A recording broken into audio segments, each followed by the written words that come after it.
Big news from the world of tech. Apple is betting big on its new iPhone, ramping up production to record levels to the tune of 90 million new phones by the end of the year. WSJ Apple reporter Daisuke Wakabayashi joins us with details. Hi, Dai. Thanks for being with us. So it looks like Apple's suppliers certainly have their work cut out for them, and the company is considering bringing on a third assembler. Is that to avoid long waits that the people endured when they wanted to buy the 6 Plus? Yeah, that's part of the issue. And part of the issue is also to, diffuse some of the risk if, let's say, one assembler encounters a problem or something. And basically, it's to make sure that once the new iPhone is out, that the people who want it can get it in their hands as quickly as possible. So around 90 million orders. Dai, this is a lot of business that's going overseas. So now that Apple is diversifying some of its suppliers in China, I wonder, has production in the U.S. been explored, or is that just a non-starter? I think it's going to be very difficult for a product like the iPhone. Apple has moved some of its production to the US for things like the Mac Pro, which is kind of a very high-end computer.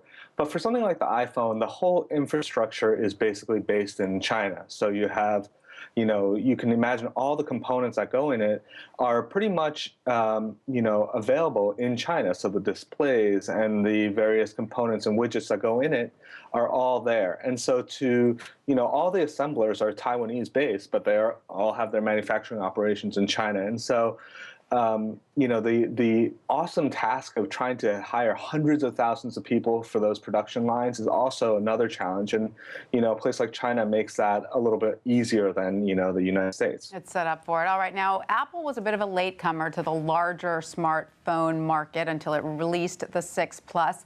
Does Apple feel that so many people are already ready for the upgrade?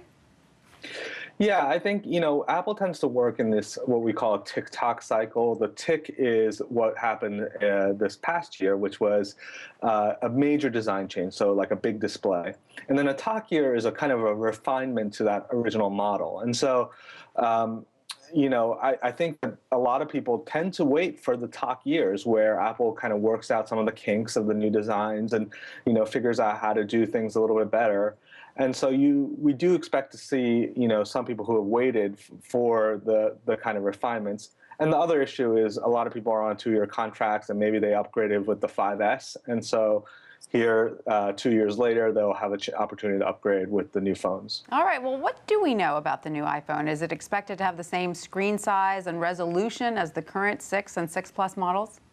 So based on what we're hearing, it's going to be pretty much the same. So as the 6 and the 6 Plus. So 4.7-inch screen and 5.5-inch screen. Screen resolutions will be largely the same. The one major hardware change that we were hearing about, aside from kind of a faster processor and stuff like that, is that a feature called Force Touch, which Apple has put into the Apple Watch and some of its latest Macs.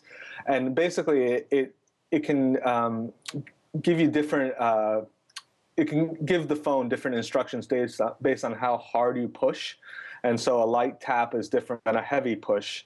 And so it might bring up different directions. If you want to think about it, it might be like pushing left on your mouse or right on your mouse. It kind of does different things. And so they're looking like they're going to put that in the phones. All right. Well, I'm sure there will be plenty of takers. Dai, thank you so much for that. My pleasure.